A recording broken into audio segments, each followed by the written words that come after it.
Thank you for the welcome and good morning everyone. Can everyone hear me okay up the back? Seems to be working? Yep, terrific. As sort of mentioned, I've got sort of a range of interests sort of in this space, and I thank the presenters so far for providing us such an interesting introduction sort of into the potential for hydrogen sort of in the Gippsland region. And what I'm going to talk about today is sort of a little bit more about the renewables pathway and what that might mean both for Victoria and more locally here in Gippsland. I'll just have introduced some of the technology. I'll talk about Victorian Government's strategies and policies in this area, the Victorian Hydrogen Investment Program. I'll also just briefly touch on the National Hydrogen Strategy, which obviously Professor Finkel has already introduced. Specifically Victoria's green hydrogen opportunity and opportunities for Gippsland and green hydrogen.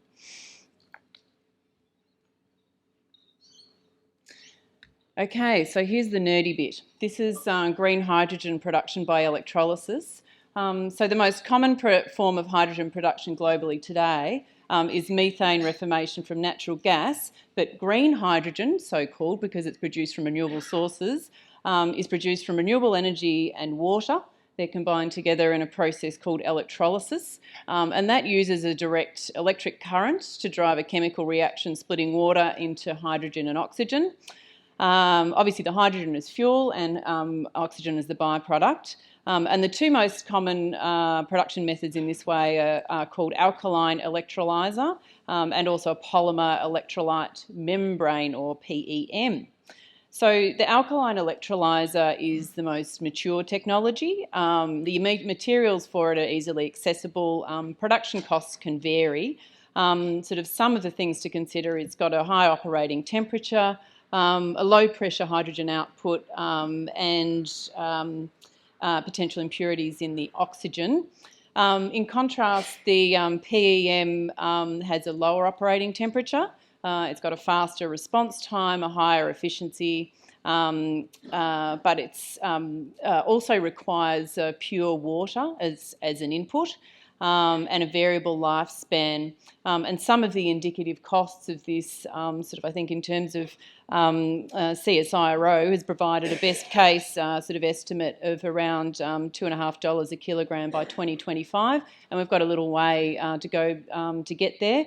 But just sort of pointing out that some of these technologies, they're already existing, they're in the early stages, and what we're really needing is sort of to drive down the cost curve to a point sort of where they're competitive with other technologies, and the Victorian Government hopes to be in a position to sort of help us along that path.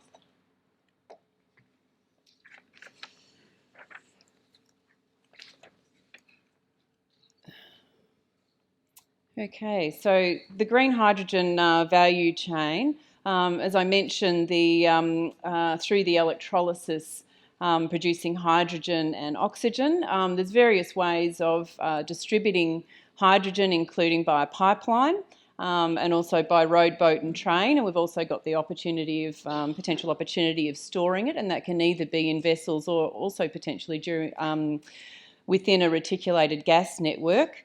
We've also got the opportunity of export, which some of the other speakers are talking about today, and then we've got the various uses of hydrogen in mobility, heating, electricity generation, feedstocks off the grid, and also in backup generation. I'm now just going to talk a little bit about the policy areas that the Victorian Government are focusing on. So hydrogen from renewable energy could play an important role in creating a safe and sustainable energy system for Victoria.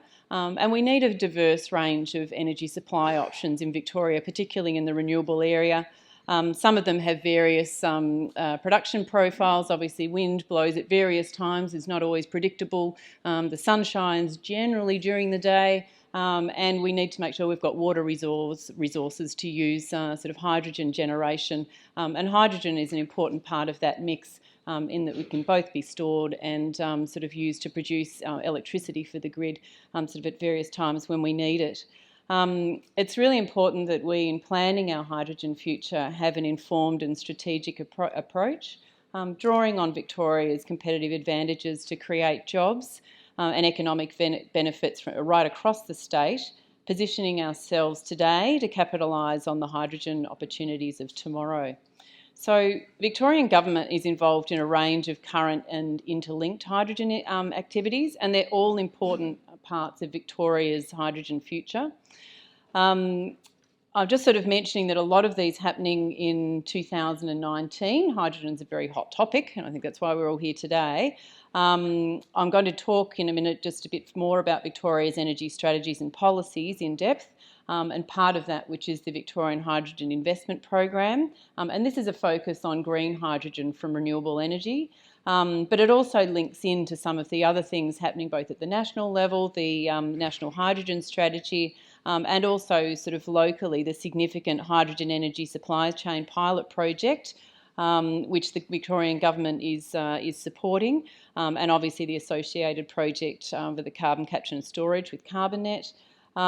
We're also supporting the Victorian Government, the CSIRO's work, which Patrick talked about earlier, including the National Hydrogen Roadmap. And coming out of these range of strategic initiatives, there will be next steps sort of after the end of this year, and further initiatives yet to be announced. And I'll sort of just talk about some of these areas a bit more in the following slides.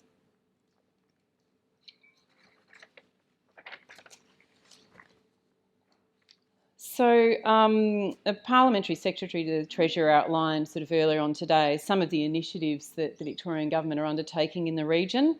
I'm going to talk here just about some of the Victorian Government's specific energy strategies and policies sort of that are relevant to the hydrogen journey.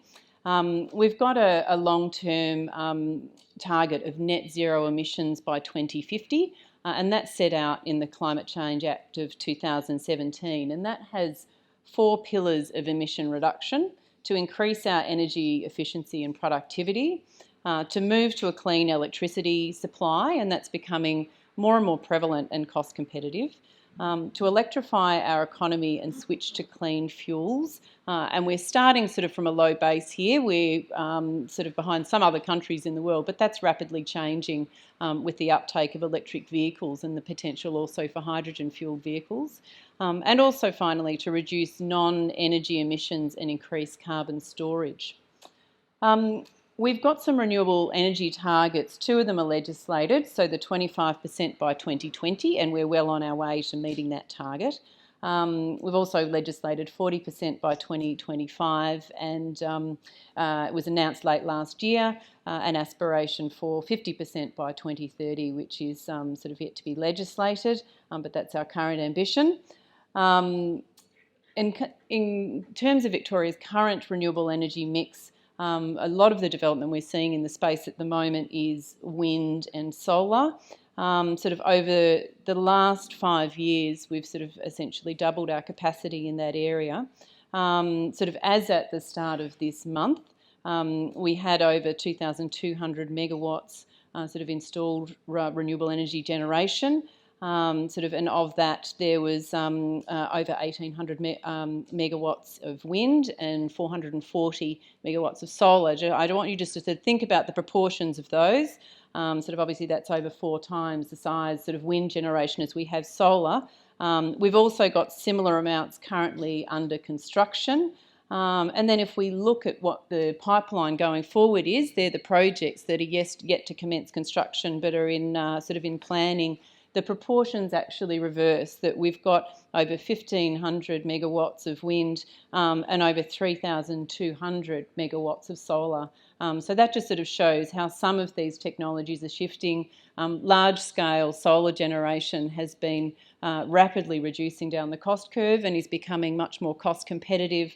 And wind has been around in Victoria for quite a while. It's quite well established, and there's been a lot of development sort of happening historically and currently, and in the near-term future in that area. But other technologies are coming into the mix, and we can definitely see hydrogen becoming an important part of that development.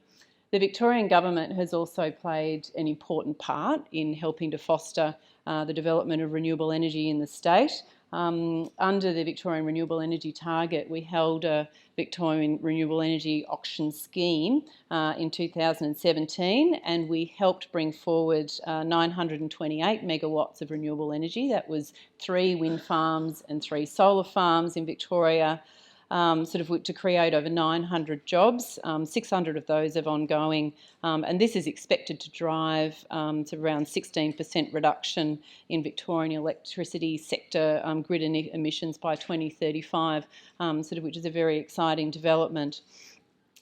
Also, one of the key areas that the Victorian Government's focusing on is industry development, and I'll talk in the next slide about our new energy technology sector strategy. And also energy policy development.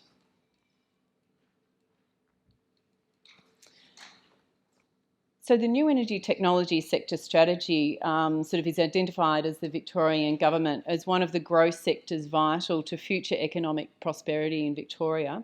The strategy was released in 2016 and it places Victoria to become a global leader in this space. We've prioritised investing in clean energy generation technologies, encouraging new consumer markets, building statewide capabilities and strengthening sector skills, collaboration and innovation. We're supporting emerging energy industries so that Victoria is at the forefront of transition to clean energy future. And my team works across energy industries across the state to help foster investment in energy technologies and get businesses into Victoria, fostering new specific projects, research and development in areas of emerging energy technologies and helping existing industries manage the transition to a renewable energy future. Part of the work that we're doing is in the Victorian Hydrogen Investment Program.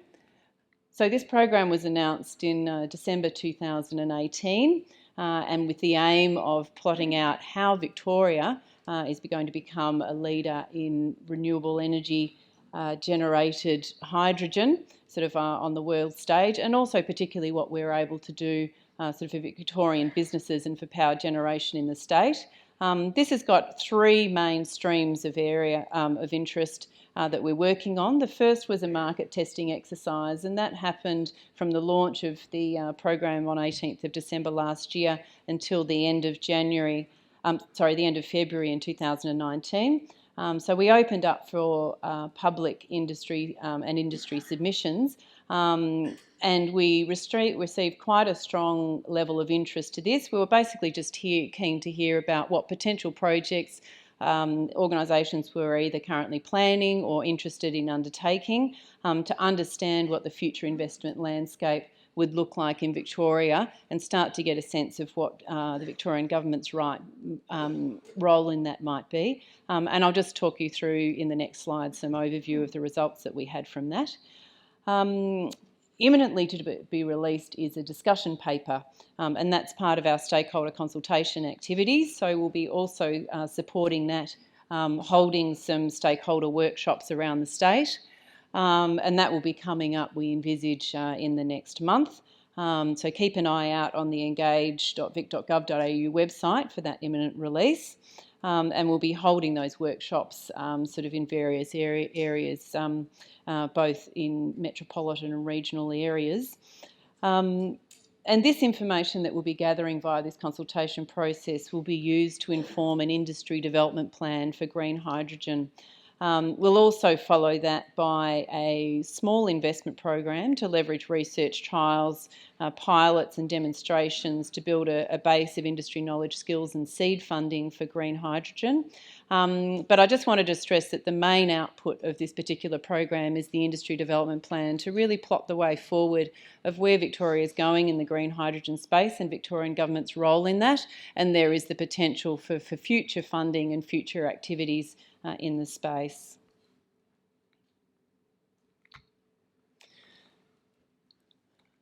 So this is the results of the request for industry submissions. We received 34 submissions. It was quite a strong response, and we were actually very interested to see that there's a lot of activity actually currently being undertaken in the state in the green hydrogen area. Around 2/3 of the responses that we received were from commercial entities, but we also heard from universities, and academic bodies, from industry bodies, and also from other government entities. And we heard about a range of activities that were taking place, from production, distribution, end use, feasibility studies, across all sorts of different sectors. We heard from the transport sector, and as mentioned sort of in other presentations, that's some of the more advanced sectors. That's kind of really, there's some technologies that are potentially ready, and that could include for instance, hydrogen-fuelled trucks or also hydrogen-fuelled trains. We also heard about developments in the areas of education, power systems, gas pipelines, and also cross-sectoral development.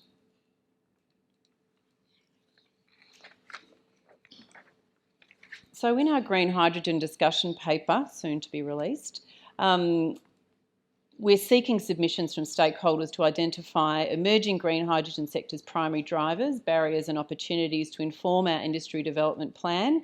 And as I say, watch this space. It's currently on its way up the approval chain, and we're hoping that it will be released very soon. I won't go into detail on the National Hydrogen Strategy. Professor Finkel talked about that earlier on today. But I just wanted to mention that sort of my department is actively involved in all of the work streams of the National Hydrogen Strategy, and we're very keen to ensure that we take a coordinated approach sort of to the strategy that we're creating through the Victorian Hydrogen Investment Program with all of the other activities that are happening in the state. So we've got a range of things that we're focusing on in the Victorian government, from gas strategies, renewable energy strategies. We need to make sure that we're doing this in a coordinated fashion and that we're not looking at any of this in isolation.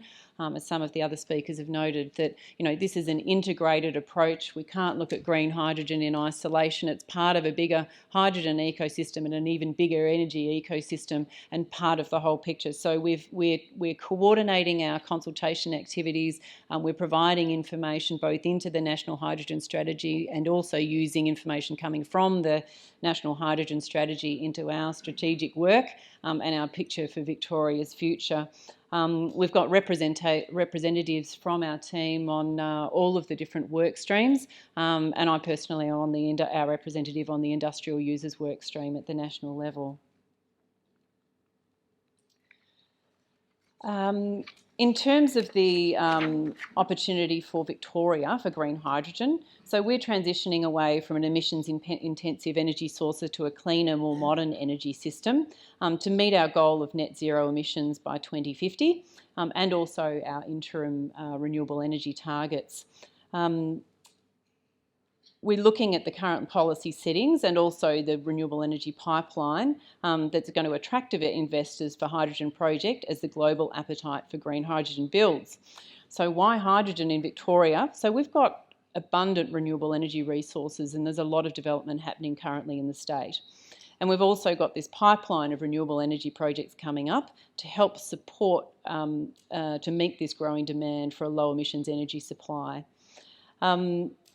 We've also got an extensive natural gas pipeline infrastructure to both distribute hydrogen and also store hydrogen. It can be used as a substantial storage facility.